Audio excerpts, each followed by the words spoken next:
또 어떤 사람이 타국에 갈 때 그 종들을 불러 자기 소유를 맡긴 것 같으니 각각 그 재능대로 한 사람에게는 금 5달란트를, 한 사람에게는 2달란트를, 한 사람에게는 1달란트를 주고 떠났더니 5달란트 받은 자는 바로 가서 그것으로 장사하여 또 5달란트를 남기고 2달란트 받은 자도 그같이 하여 또 2달란트를 남겼으되 1달란트 받은 자는 가서 땅을 파고 그 주인의 돈을 감추어 두었더니 오랜 후에 그 종들의 주인이 돌아와 그들과 결산할세 5달란트 받았던 자는 5달란트를 더 가지고 와서 이르되 주인이여 내게 5달란트를 주셨는데 보소서 내가 또 5달란트를 남겼나이다. 그 주인이 이르되 잘하였도다 착하고 충성된 종아 네가 적은 일에 충성하였음에 내가 많은 것을 네게 맡기리니 네 주인의 즐거움에 참여할지어다 하고 2달란트 받았던 자도 와서 이르되 주인이여 내게 2달란트를 주셨는데 보소서 내가 또 2달란트를 남겼나이다. 그 주인이 이르되 잘하였도다 착하고 충성된 종아 네가 적은 일에 충성하였음에 내가 많은 것을 네게 맡기리니 네 주인의 즐거움에 참여할지어다 하고 1달란트 받았던 자는 와서 이르되 주인이여 당신은 굳은 사람이라 심지 않은 데서 거두고 해치지 않은 데서 모으는 줄을 내가 알았으므로 두려워하여 나가서 당신의 달란트를 땅에 감추어 두었었나이다. 보소서 당신의 것을 가지셨나이다. 그 주인이 대답하여 이르되 악하고 게으른 종아 나는 심지 않는 데서 거두고 해치지 않은 데서 모으는 줄로 네가 알았느냐. 그러면 네가 마땅히 내 돈을 취리하는 자들에게나 맡겼다가 내가 돌아와서 내 원금과 이자를 받게 하였을 것이니라 하고 그에게서 그 1달란트를 빼앗아 10달란트 가진 자에게 주라. 무릇 있는 자는 받아 풍족하게 되고 없는 자는 그 있는 것까지 빼앗기리라. 이 무익한 종을 바깥 어두운 데로 내쫓으라. 거기서 슬피 울며 이를 갈리라 하니라.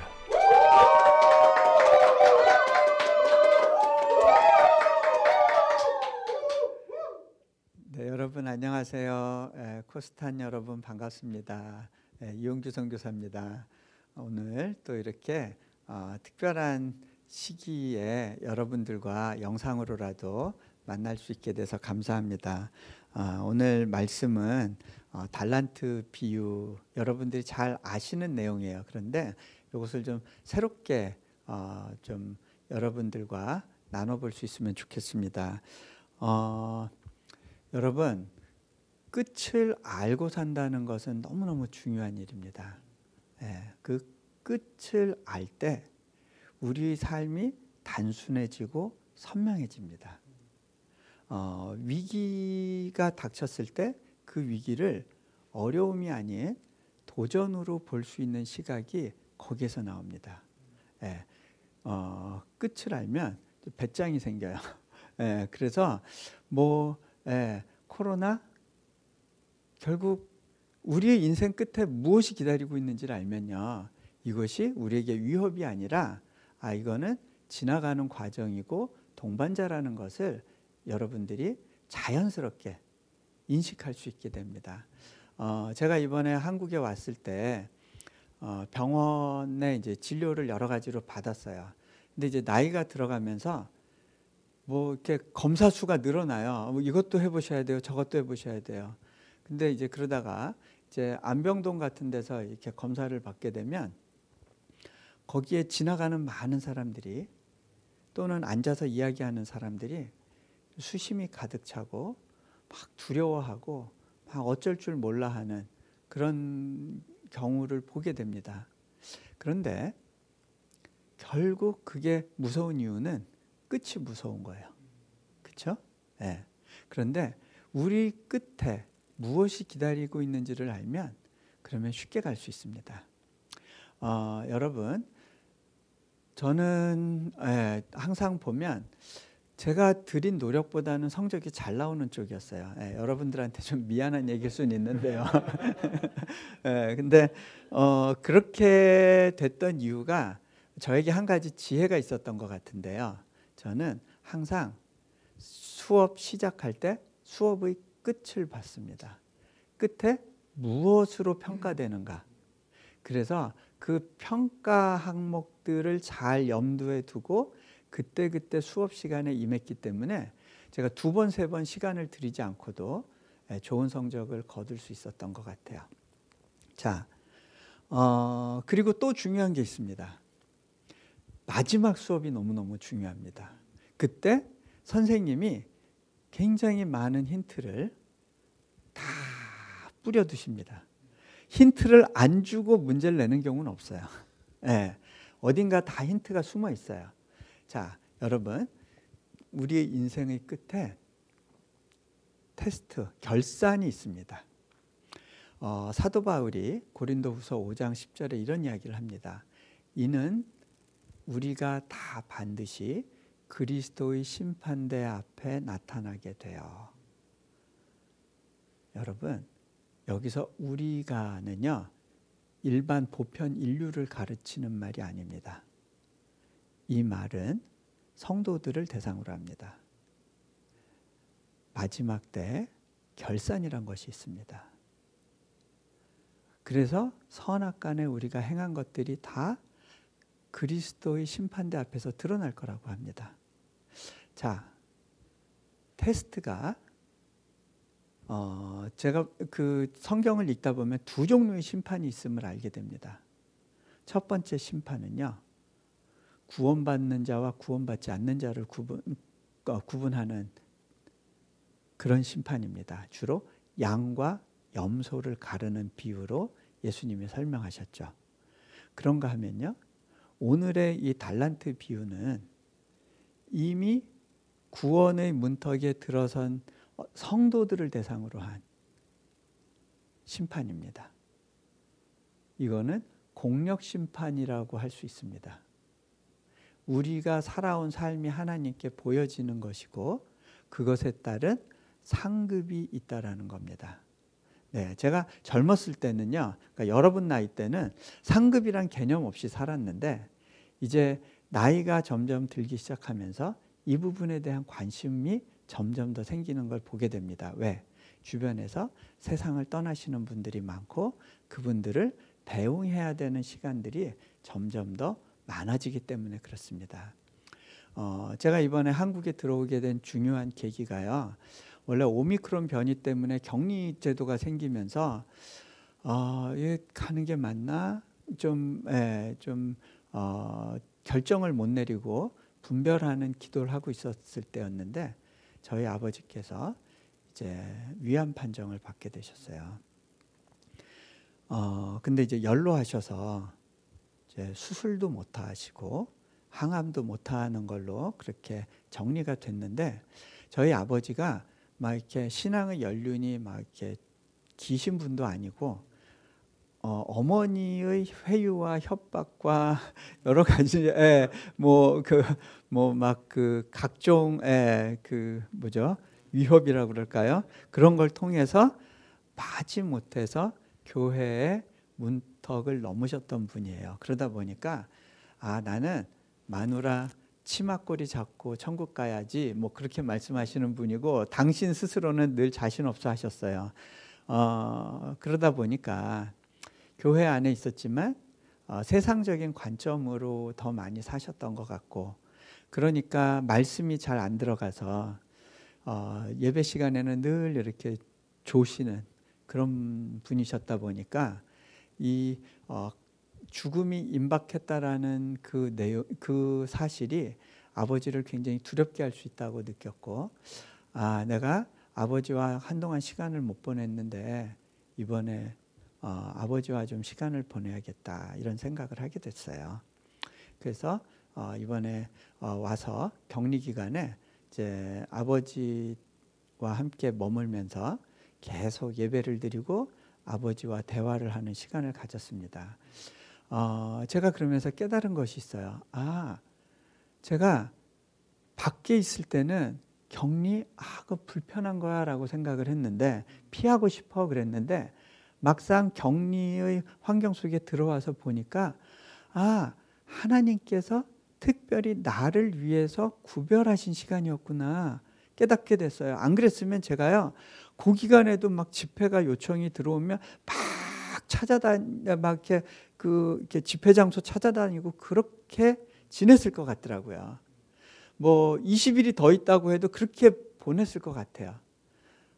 그런데 하나님께서 지금은 네가 아버지와 함께 있을 시간이야 하고 배려 가운데 구별해 주셨다는 생각이 딱 들었어요. 제가 그 기간 내에 이렇게 아버지와 함께 있으면서 제 안에 어떤 깨달음이 왔어요. 그건 뭐냐면 아버지의 암이 너 어떻게 그렇게밖에 못 살았어? 좀 고생 좀 해봐. 너 혼 좀 나야 돼. 라고 해서 주신 게 아니라는 거예요. 아버지에게 마지막으로 기회를 주시는 거구나. 결산을 준비할 수 있는 마지막 타이밍을 하나님이 벌어주기 위해서 그냥 놔두면 그냥 또 이렇게 저렇게 그 소소한 일로 자기 시간을 다 써버리고 마지막 때를 맞게 될 수 있는데 그렇게 하지 않게 하시려고 이 시간을 주셨구나 싶어서 아버지와 그 내용을 나눴어요. 아버지도 맞아, 그렇지라고 동의를 하셨는데 그리고 나서 그 마음에 있던 근심과 부담이 사라지시고 다시 건강한 생활을 회복하실 수 있는 것을 볼 수 있었습니다. 여러분, 마지막 때를 생각할 때 우리가 오늘을 건강하게 살 수 있더라고요. 자, 오늘 비유가 그런 의미에서 굉장히 중요합니다. 오늘 이렇게 시작하죠. 또 어떤 사람이 타국에 갈 때 그 종들을 불러 자기 소유를 맡김과 같으니. 이 달란트 비유를 잘 해석을 하려면 누가복음에 나오는 그 문화 비유하고 비교하면 참 여러 가지로 재밌어요. 근데 굉장히 짧은 시간 안에 많은 걸 담아내야 되기 때문에 제가 그 디테일은 여러분들하고 나눌 수가 없을 것 같아요. 근데 이 어떤 사람이 누굴까요? 이 문화 비유에서는 어떤 귀인이 먼 나라에 가서 왕위를 받아 가지고 오려고 한다고 돼 있어요. 여기서도 아마도 이 사람은 굉장한 권력자일 거고 그러니까 달란트를 나눠줄 수 있는 거고요. 이 종들은 단순한 소장농이나 노예라기보다는 어떤 면에서는 그 뭐랄까 왕의 환관은 굉장히 직위가 높은 사람이에요. 이제 그런 개념으로도 인식하실 수 있을 겁니다. 먼 나라에 가서 왕위를 받아 갖고 오는 걸 수도 있어요. 그래서 그 종들에게 이제 그 준비를 시키는 거예요. 당시에 그 예수님 당시에 그 헤롯 왕가가 그 팔레스타인 지역과 그 또 그 북쪽 사마리아와 더 갈릴리 지역에 헤롯 여러 분봉 왕가가 왕위를 가지고 있었는데 이 사람들은 황제가 바뀌거나 또는 아들로 왕위가 넘어갈 때는 로마에 찾아가서 황제를 아련하고 또 로비를 하고 그래서 다스릴 수 있는 권위를 위임받아 가지고 왔어요. 그 지역은 총독제도 외에 분봉왕 제도가 있었는데 그런 지역적인 정치 상황, 당시 예수님의 말씀을 듣던 사람들은 다 이해할 수 있는 그 정치 상황을 이용해서 예수님이 먼 나라로 간 거는 하나님 곁으로 가신 거죠. 이 땅을 떠나서 하나님 곁으로 가셨다가 나중에 말세 때 재림하시는 그 장면을 요 비유와 이 당시의 정치 상황과 묶어서 설명하고 계신 거예요. 당시 회중들은 그 내용을 생생하게 예수님이 어떤 내용을 가지고 이 이야기를 하시는구나라고 알았을 거예요. 자, 근데요. 자기 소유를 맡기고 가는데 어떤 사람한테는 금 5달란트, 또 어떤 사람한테는 2달란트, 또 어떤 사람한테 1달란트를 주고 갔더니 문화의 비유와 달리 여기서는 각각 다른 것들을 나눠줘요. 자, 그런데요. 그동안 그 교회, 특히 서구 교회에서의 전통적인 해석은 이 달란트를 재능으로 많이 봤어요. 그러다 보니까 달란트 그러면 탤런트라는 단어가 나왔고 뭐 달란트 그러면 다 재능이라고 해석을 했어요. 그러다 보니까 어떤 식으로 한국에서는 또 독특한 해석이 나왔냐면 1달란트 받은 사람은 상처받았다는 식의 해석이 많았어요. 뭐야, 저 사람은 더 많이 받았는데 나는 이렇게 적게 받았어. 아, 주인이 날 차별했어. 열등감. 그래가지고 그 열등감 극복 차원에서 이 메시지를 해석하는 경우가 있었어요. 그런데 우리가 한 가지 간과한 부분이 있는데 이 부분을 알면 좀 다른 해석이 더 맞을 수 있겠다라고 생각하실 수 있을 거예요. 그건 뭐냐면 이 달란트는요, 어마어마한 돈이에요. 예수님이 비유에서 달란트라는 단어를 쓰셨다 그러면 딱 이거는 강조법 아니면 과장법이야. 이렇게 해석하시면 돼요. 당시 서민들은 만져볼 수 없는 돈인데 이게 보면 금으로 따졌을 때 34kg이에요.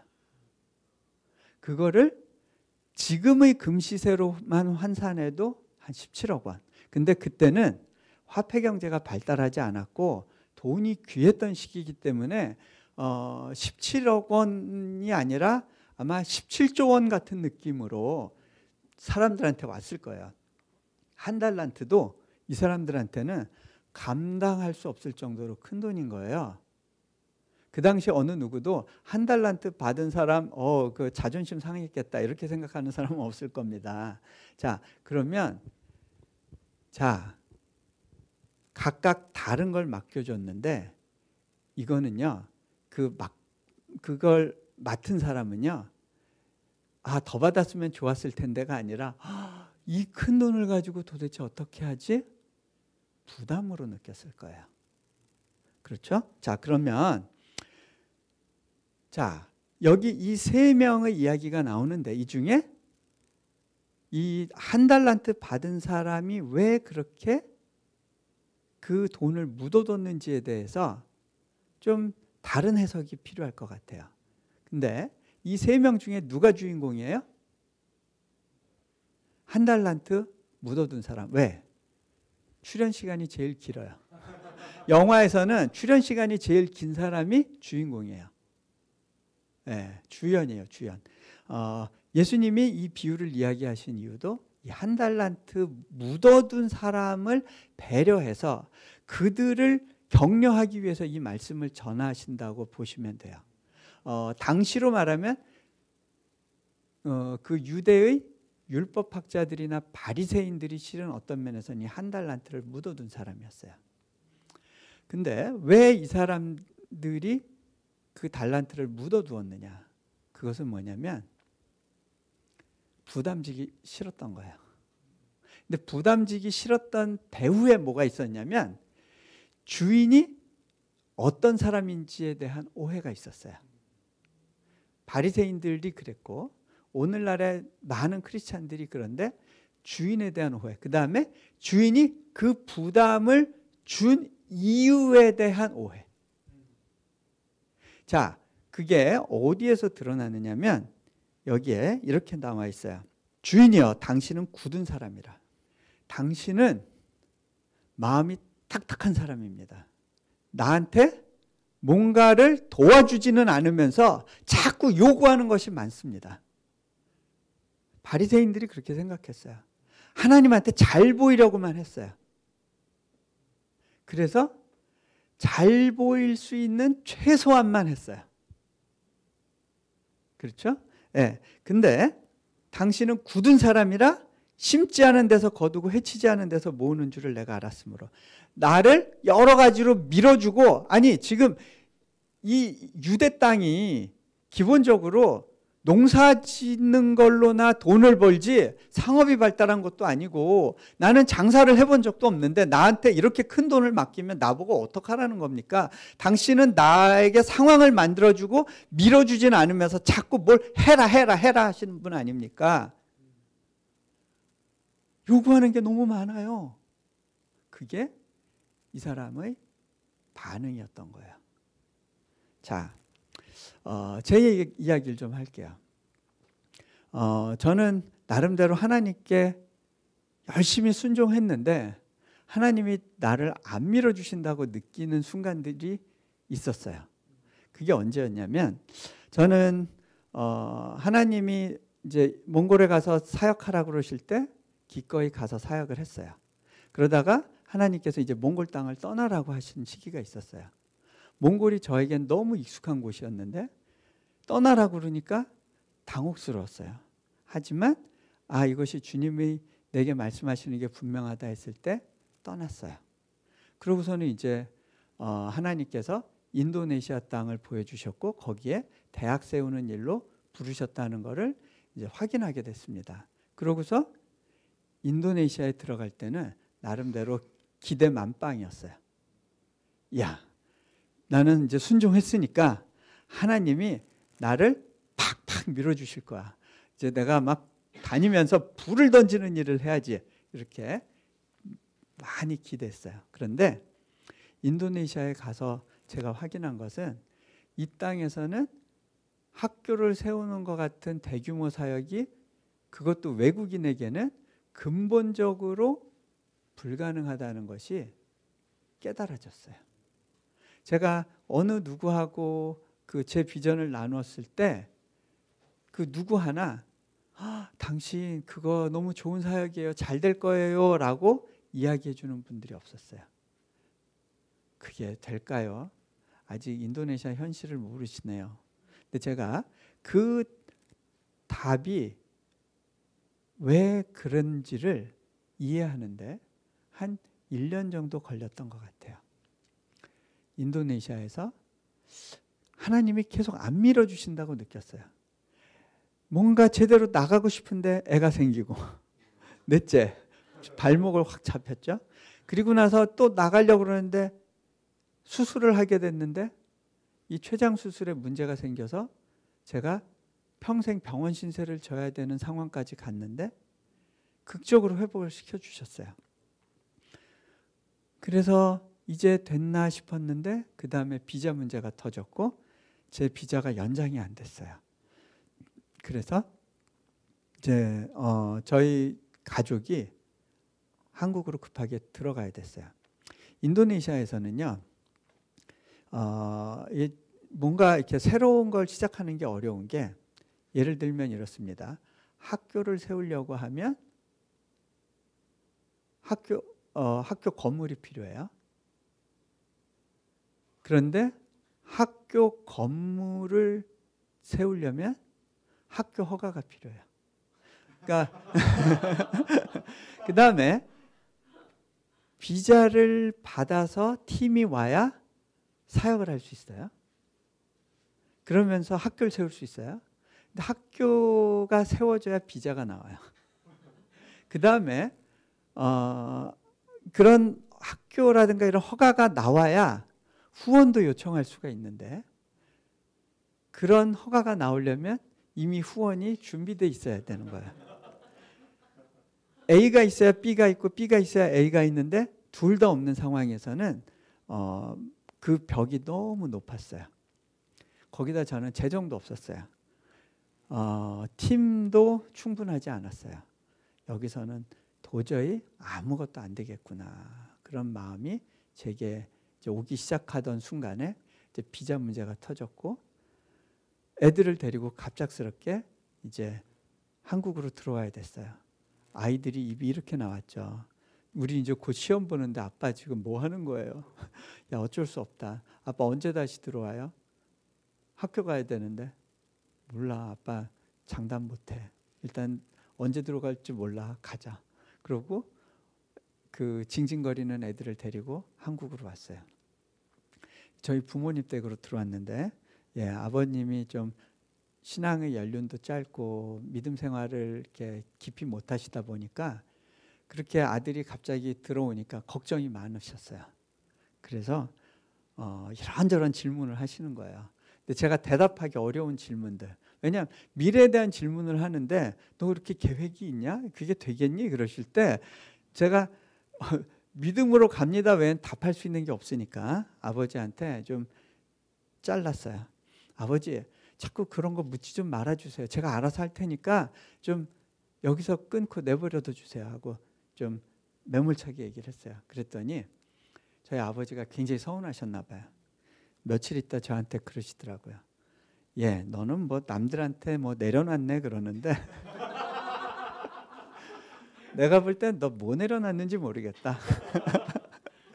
예, 우리 가족들이 저의 진짜 모습을 알죠. 제가 예, 그런 이렇게 푹 찌르는 말이 들어오면 더 이제 하죠. 근데 저도 할 말이 있어요. 예, 뭐 내려놔서 내려놓은 책 쓴 거 아니에요. 예, 예, 같이 내려놓자고 쓴 거예요.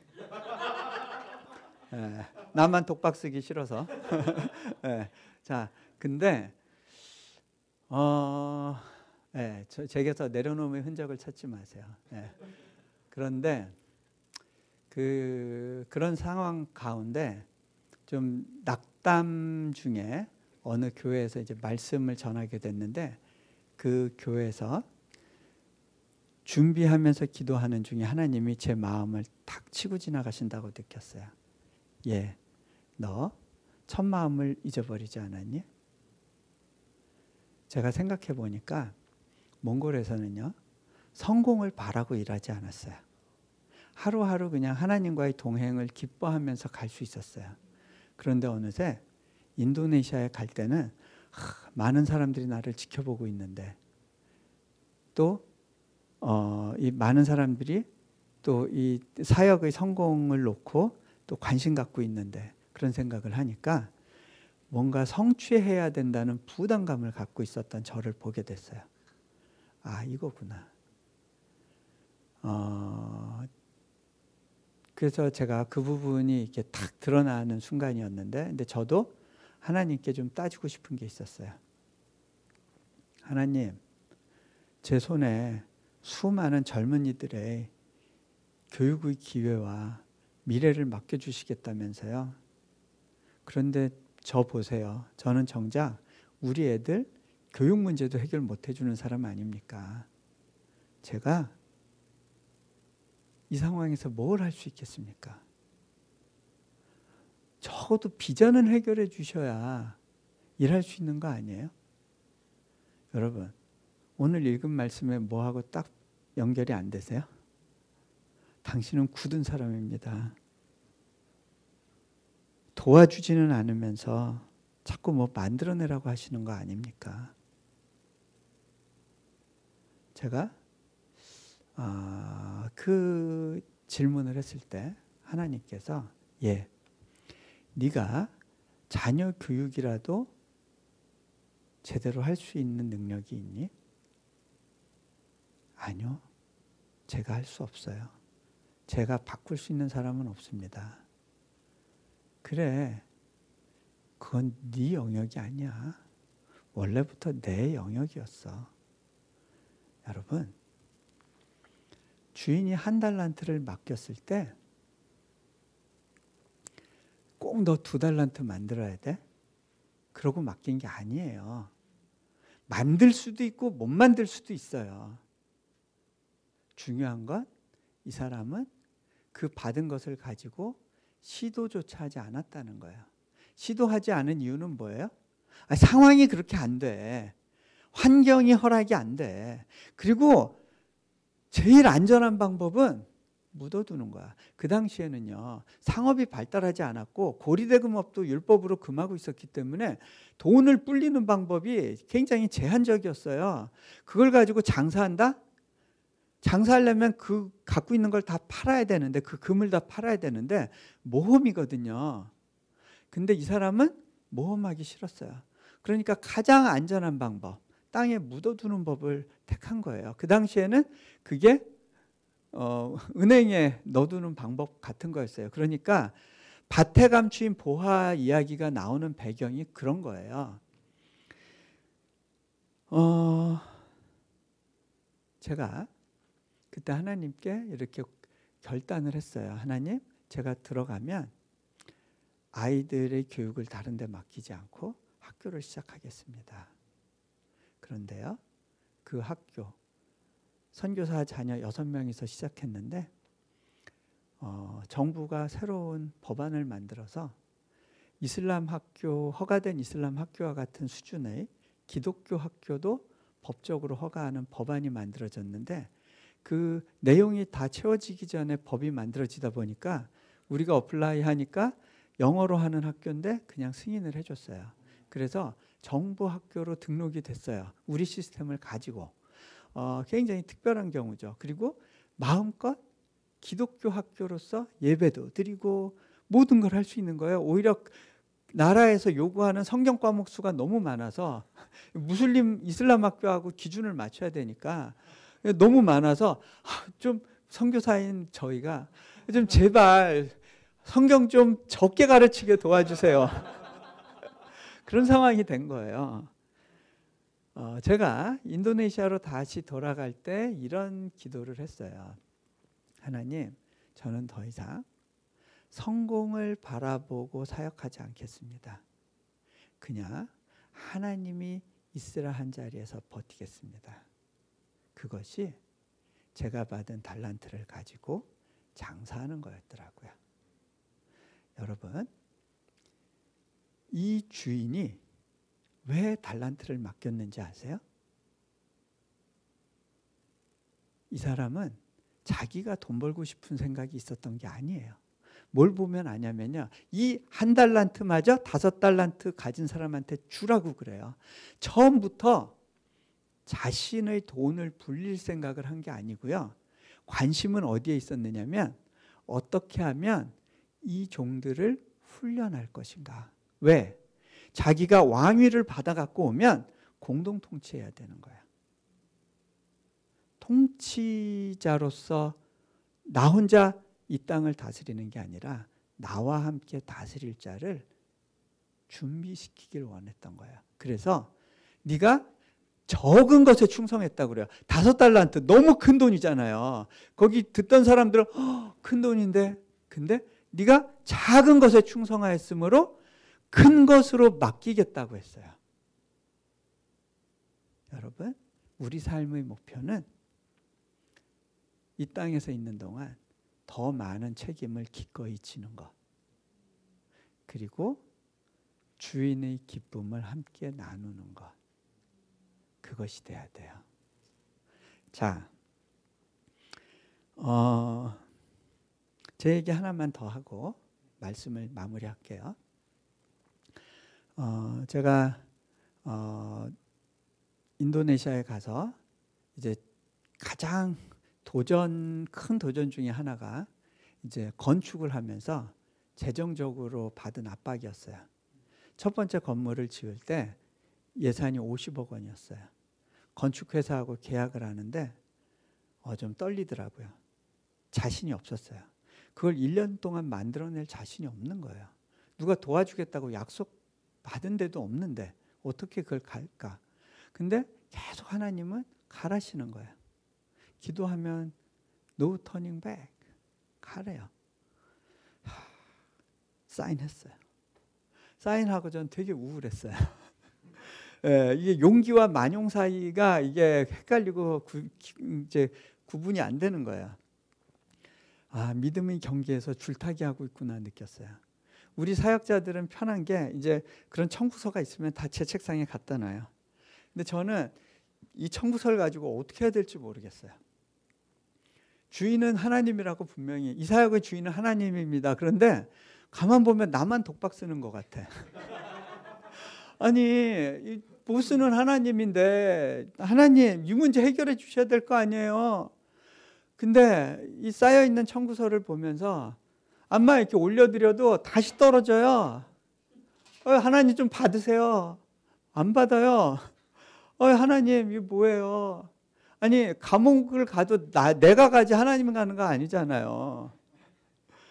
이거 뭐예요? 그러고 있는데 하나님이 제 마음속 깊숙한 곳에 탁 건드리시는 말씀이 있었어요.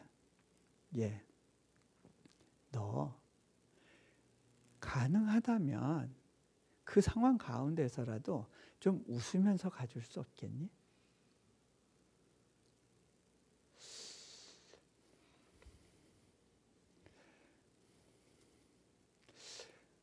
여러분, 그 50억 가지고 웃어져요? 그 빚지고 웃어져요? 근데 그때 제가 하나님의 마음이 이해가 됐어요. 하나님이 나 고생하라고 이 부담을 주신 게 아니구나. 우리 아버지 혼나보라고 암을 주신 게 아닌 것처럼 나 고생하라고 이 부담을 주신 게 아니라는 거예요. 웃으면서 가졌으면 좋겠다. 내가 즐거움 가운데 참여하기를 원하신다는 거거든요. 아, 그렇구나. 자, 근데 저라는 사람은 공부만 많이 했던 사람이라 이런 데서 막 이렇게 승부사의 기질을 발휘하고 막 이렇게 모험하고 하는 게 너무 불편한 사람이에요. 이 불편한 사람을 끌고서 그래도 좀 같이 해보자 하고 하나님이 끌고 가시는 거예요. 하나님도 힘드시겠죠. 같이 해보자. 저 혼자서 저를 못 바꾸는데 하나님이 한번 해보자 그러실 때는요, 네, 해볼게요 하면 되더라고요. 그때부터 제가 거꾸로 살아보기 시작했어요. 오히려 우리 더 맛있는 거 사 먹으러 가자. 비싼 것도 시켜, 괜찮아. 그리고 시간 없다 그러지 않고 애들하고 더 놀아주고 학교도 막 더 늦게 가고 더 빈둥거려 보고 막 이렇게 재밌게 지내보자 그러고 뭐 놀러도 가고 해봤어요. 그렇게 사라지더라고요. 그 이후로 하나님이 정확한 타이밍에 까마귀 떼를 통한 공급을 보내시기 시작했어요. 건물 끝날 때까지 일원 한 장 빚지지 않고 완공될 수 있도록 하나님의 특별한 은혜를 주셨어요. 여러분, 그 내용을 지금 다 얘기는 못해요. 근데요, 가나의 포도주 사건, 가나 혼인잔치에서 그런 구절이 나와요. 오직 물떠온 하인들만 알더라. 여러분, 그 비밀은 순종한 사람에게만 보여요. 순종하지 않았던, 포도주만 마셨던 사람들은 그 비밀을 가지지 못해요. 자, 그렇게 해서 두 번째 건물, 세 번째 건물 지어지고 대학교가 4년 전에 허가받았을 때 교육부 공무원이 와서 얘기했어요. 지난 10년간 정부의 방침이 신규 허가를 내주지 않는 거였습니다. 당신네 학교가 유일한 예외 케이스였습니다. 저희가 그런 걸 만드는 게 아니에요. 여러분, 달란트를 가지고 이 5달란트 받은 사람이 잘했던 것, 즉시 가서. 여러분, 이거는 얼마나 많이 남겼나의 문제가 아니에요. 남기는 것에 초점이 있는 게 아니라 타이밍에 대한 반응이에요. 받은 즉시 가서 장사했다는 건 뭐냐면 자기 손에 있던 걸 다 던진 거예요. 그래야 달란트가 쌓이는 거예요. 한동안 안 쌓이다 막판에 쌓였을 수도 있고 여러 가지 굴곡이 있었겠죠. 근데요, 그러다 못 벌어도 괜찮아요. 중요한 건 하나님의 초청 가운데 믿음으로 바로 반응하는 거더라고요. 그 타이밍과 태도의 문제예요. 자, 끝으로 저희 아버지 이야기하고 마무리할게요. 저희 아버지와 이제 대화를 하면서 이 결산에 대한 이야기를 할 때 제가 그런 이야기를 했어요.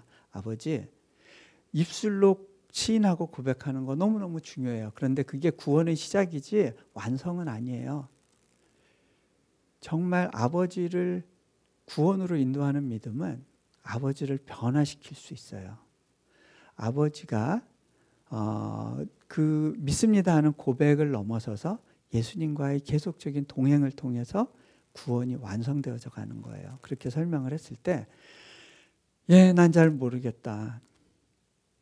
어떤 사람은 그냥 믿기만 하면 된다 그러고 어떤 사람은 그게 아니라 그러고 난 잘 모르겠는데 근데 이제 내가 할 수 있는 게 없구나. 그냥 하나님께 의지하는 것 외에는 제가 그때 이런 감동이 왔어요. 아버지, 이제 됐어요. 이제 아버지가 달란트를 가지고 남길 수 있는 준비가 됐어요. 예전에는 모든 게 근심 걱정거리였어요. 맡겨드리지 못했어요. 다 내가 어떻게 하려고 보니까 두려움 속에 살았어요. 그런데 이 마지막 순간 하나님께 내어드리는 것밖에 없다는 그 고백이 이제 됐군요 라고 제가 말할 수 있게 된 거예요. 자, 우리 여러분 오늘 함께 기도하면 좋겠습니다. 눈을 감으시고요. 여러분의 끝에 무엇이 기다리고 있는지, 그리고 여러분이 갖고 계신 부담이 어떤 것인지, 지금 이 순간 이것 때문에 너무 힘들어요. 이것 때문에 정말 나는 괴로워요. 이것만 없으면 좋겠어요 라고 울부짖고 있는 그 무언가가 있다면 그것이 여러분의 달란트입니다. 그 무거운 부담을 주신 하나님께서 여러분을 계속해서 성숙시키기를 원하십니다. 그 주님의 초청 가운데 오늘 믿음으로 여러분이 부담으로 느끼는 그 달란트를 맡겨드려 보시지 않겠습니까? 주님께서 너 그 부담 가운데서라도 좀 웃으면서 가질 수 없겠니? 그렇게 물어보실 때 주님 그렇습니다. 기쁘게 한번 가볼게요. 그렇게 고백해 보시지 않겠습니까? 함께 기도의 자리로 나아갑니다.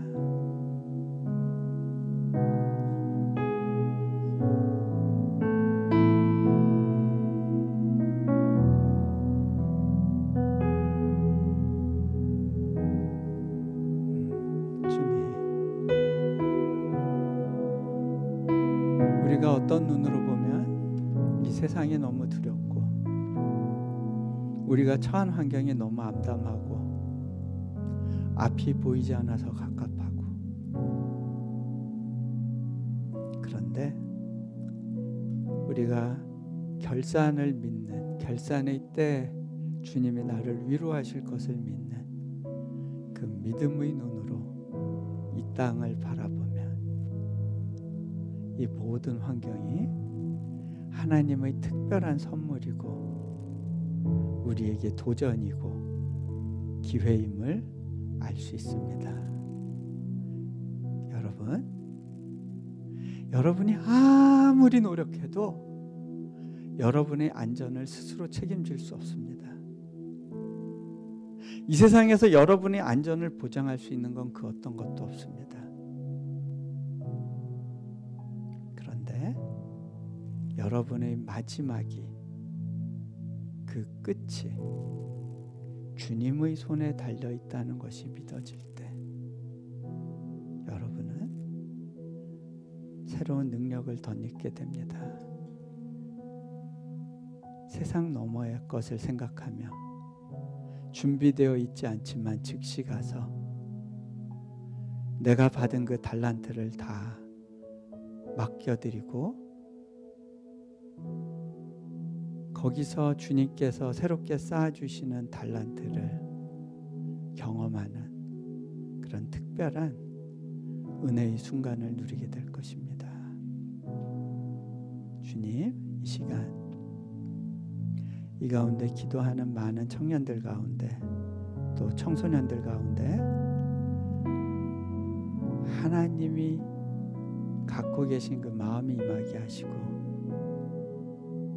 그분의 마음으로 이 땅과 삶의 끝을 바라볼 수 있도록 주님 일하여 주십시오. 감사합니다. 우리 주 예수 그리스도 이름으로 기도합니다.